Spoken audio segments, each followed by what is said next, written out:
प्यारे छात्र छात्राओं, मॉडर्न स्टडी सेंटर के हिंदी प्रभाग में आप लोगों का गर्मजोशी के साथ स्वागत है। आज हम लोग बात करेंगे लघुत्तरीय प्रश्नोत्तर पर। वैसे तो मॉडर्न एटम बम में जितने सारे प्रश्न दिए गए हैं, सारे प्रश्न महत्वपूर्ण हैं। इन सारे प्रश्नों में अभी जो आप लोगों को दिखाया जा रहा है, जिस पर हम बात करेंगे, उस पर विशेष ध्यान देने की जरूरत है, क्योंकि वे प्रश्न कुछ अधिक महत्व के हैं मेरी दृष्टि में। वैसे गेस होता है, सबको देख लेना है। तो शुरू करते हैं लघुत्तरीय प्रश्न में। पहला प्रश्न है, कवि एक आंख की तुलना दर्पण से क्यों करता है? तो एक आंख वाला बिल्कुल दर्पण की तरह निर्मल निश्चल स्वभाव की तरह का होता है। निर्मल निश्चल स्वभाव के कारण कवि ने एक आंख वाले की तुलना दर्पण से किया है। अब दूसरे प्रश्न पर बात करेंगे। बालक कृष्ण भोजन के समय क्या क्या करते हैं? कुछ मुख में खाते हैं, कुछ धरती पर गिरा देते हैं, कुछ बाबा नंद को खिलाते हैं, कुछ अपने मुख में रख लेते हैं। इस तरह कुछ खाते हैं, कुछ फेंकते हैं। बालक कृष्ण भोजन करने के समय तुलसी को किस वस्तु की भूख थी? तुलसी को यहाँ पर आप देख रहे हैं भक्ति की भूख थी। वे तो जन्म के भूखे भिखारी थे, लेकिन वह भूख अनाज की भूख नहीं, वह भूख वास्तव में भक्ति की भूख थी। तो उसी भक्ति सुधा का वे पान करना चाहते थे। तुलसी सीता से क्या सहायता मांगते थे? तुलसी सीता से अपना संवाद प्रभु श्री राम तक पहुंचा देने की सहायता मांगते थे। आप यहां पर देख रहे हैं। ध्यान रहे कि वस्तुनिष्ठ प्रश्न का रूप अलग होता है और लघुत्तरीय प्रश्न में आप ध्यान रहे कि 2 अंकों का होता है। उसमें आप एक पंक्ति में उत्तर दें, बहुत बढ़िया। यदि संभव है तो 2 पंक्ति में भी आप उत्तर देना चाहते हैं तो दे सकते हैं। 3 पंक्ति में भी खींच खांच कर दे सकते हैं। 4 तक आप जाएं, लेकिन 4 पंक्तियों से उत्तर आपका किसी भी हाल में बढ़ना नहीं चाहिए। यदि बढ़ता है तो इससे आपके समय, आपकी शक्ति का नुकसान है। दूसरा प्रश्न आपका प्रभावित हो जाएगा। इसलिए एक पंक्ति में उत्तर आप दे सकते हैं, बहुत बढ़िया। 2, 3, 4 तक आप दें, 4 से आगे आप नहीं बढ़े। भूषण ने शिवाजी की तुलना किन किन से की है? तो भूषण ने शिवाजी की तुलना इंद्र से, वारिवाग्नि से, राम से, पवन से, शिव से, परशुराम से, दावाग्नि से, चीता से, शेर से, सूर्य से और कृष्ण से की है। छत्रसाल की तलवार कैसी थी? छत्रसाल की तलवार विषवरी नागिन की तरह थी। वह दुश्मनों को खदेड़ खदेड़ कर काटती थी। छत्रसाल की तलवार तो प्रलयकालीन सूर्य के तरह चमकने वाली थी। शिवाजी की तुलना मेघराज से क्यों की गई है? जिस प्रकार मृगराज बिल्कुल निर्भीक होता है, वह 1000 हिरण के झुंडों से भी घबराता नहीं है, निर्भीकता से उसका शिकार करता है। उसी तरह यह भी मृगराज है जो बड़े बड़े हाथियों के झुंड पर टूट पड़ता है, उसका मस्तक फाड़ कर उसका खून पी जाता है। शिवाजी भी मुगलों को उसी तरह मार देते थे, उस पर आक्रमण कर देते थे। चातकी किसके लिए तरसती है? चातकी जलकन के लिए तरसती है। चातकी एक पक्षी का नाम है। वह पक्षी स्वाति नक्षत्र के बूंद के लिए तड़पती रहती है। वर्ष में एक बार उसके मुंह में स्वाति नक्षत्र की बूंद पड़ जाती है, उसी से वह संतुष्ट हो जाती है। तो आपने जान लिया कि स्वाति जल के एक बूंद के लिए तरसती रहती है। माँ के लिए अपना मन समझाना कब कठिन हो जाता है और क्यों? पुत्र के मर जाने पर माँ के लिए अपना मन समझाना बड़ा कठिन हो जाता है, क्योंकि पुत्र और माँ के बीच बड़ा अभिन्न संबंध होता है। वह हमेशा साथ रहने वाली है, वह कभी किसी परिस्थिति में भूल नहीं सकती है। उषा का जादू कैसा है? उषा का जादू यहाँ पर आप देख रहे हैं। उषा कविता आप पढ़ेंगे तो आपको इस सब का बढ़िया उत्तर मिल जाएगा।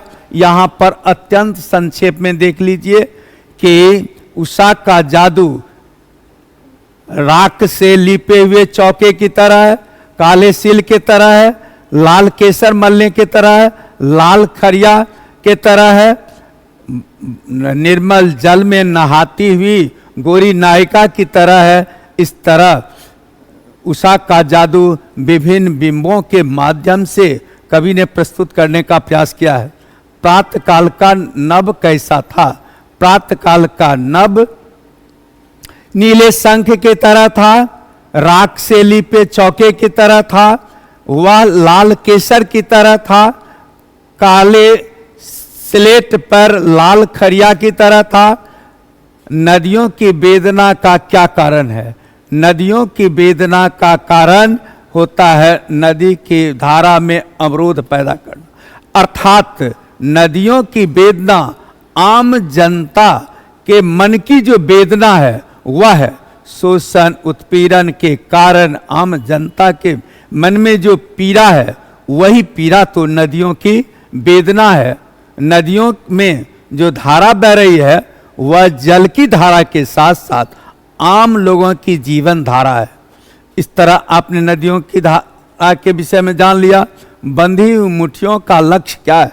बंधी हुई मुट्ठियों का एकमात्र लक्ष्य है दुनिया से शोषण समाप्त कर देना, दुनिया पर मजदूरों का शासन कायम होना, शोषित पीड़ित नागरिकों की दशा में सुधार ले आना बंधी हुई मुट्ठियों का लक्ष्य है।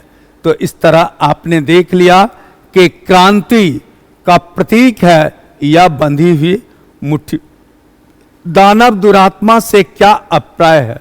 दानव दुरात्मा का मतलब है हमारे देश समाज के जो अमीर वर्ग हैं, शोषक वर्ग हैं, उसी को दानव दुरात्मा कहा गया है। अधिनायक का क्या अर्थ है? अधिनायक का अर्थ होता है राजसी ठाठ बाट में रहने वाला राजा वर्ग का प्रतीक।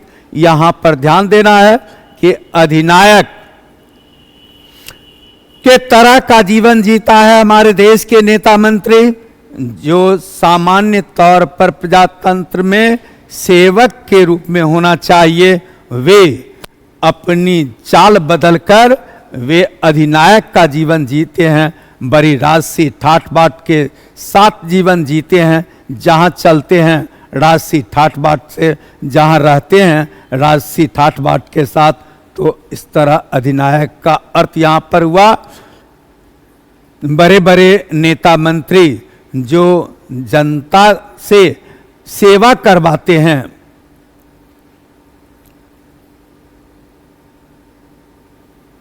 हरिचरना कौन है? उसकी क्या पहचान है? हरिचरना हमारे देश के अर्थात हमारे देश में जो प्रजातंत्र है उस प्रजातंत्र के आम नागरिकों का प्रतीक है, शोषित पीड़ित व्यक्ति का प्रतीक है। ऐसा व्यक्ति जो अपने देश के को चलाने के लिए नेता मंत्री का चुनाव तो करता है, लेकिन वह नेता मंत्री उसे प्रेम से आदर से हरिचरण तक नहीं बुलाते, उसे अपमानित रूप में बुलाते हैं। ऐसे गरीब आदमी का प्रतीक, आम आदमी का प्रतीक हरिचरना है।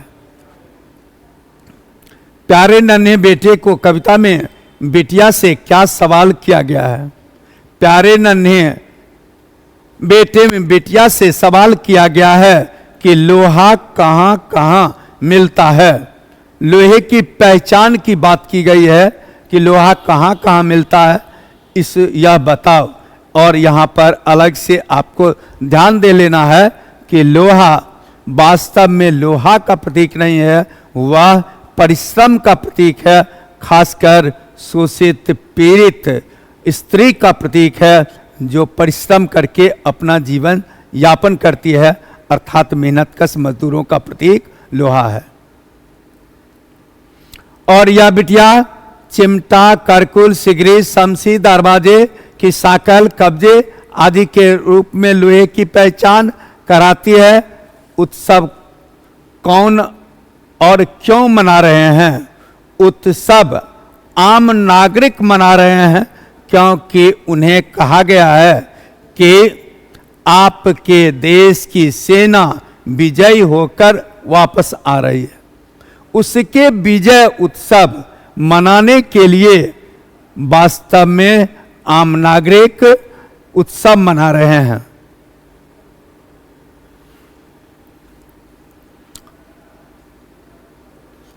पंच परमेश्वर के खो जाने को लेकर कवि चिंतित क्यों है? तो यहां पर आपको ध्यान देना है कि पंच परमेश्वर के कारण हमारे देश समाज में प्रेम अपनापन था, हमारे समाज में समरसता थी, हमारे समाज में शांति, लेकिन नई पूंजीवादी संस्कृति के विकास के कारण हमारा जो पंच परमेश्वर खो गया। अब लोग बात बात में कोर्ट कचहरी का चक्कर लगा रहे हैं, तो इस चक्कर के कारण उसका जीवन परेशान है। तो इस तरह आपने देख लिया कि पूंजीवादी संस्कृति के विकास के कारण कवि पंच परमेश्वर के खो जाने के कारण चिंतित हो रहा है, क्योंकि इसके कारण हमारा देश, हमारा समाज परेशान हो रहा है।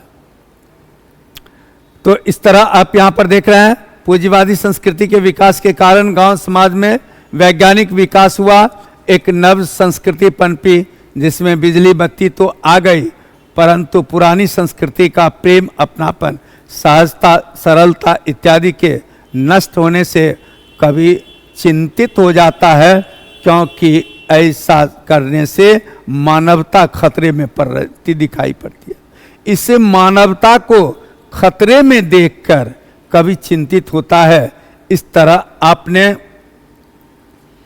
लघुत्तरीय प्रश्नों में देख लिया कि इन सारे प्रश्नों को आपको खूब ईमानदारी से एकदम सटीक रूप में लिखने का अभ्यास अभी से करना शुरू कर देना है। वैसे एक बार पुनः आपको बता देना उचित लगता है कि आप मॉडर्न एटम बम के सारे प्रश्नों को देखें, क्योंकि बहुत शोध कर प्रश्न रखे गए हैं। वैसे अभी तात्कालिक रूप में इन सारे प्रश्नों पर आप कुछ विशेष ध्यान दें। इस तरह आपका ये पाठ पूरा हुआ। हमें आशा उम्मीद है कि आप जरूर मेरे वचन का पालन करेंगे। इसी शुभकामना के साथ आप लोगों को बहुत बहुत धन्यवाद।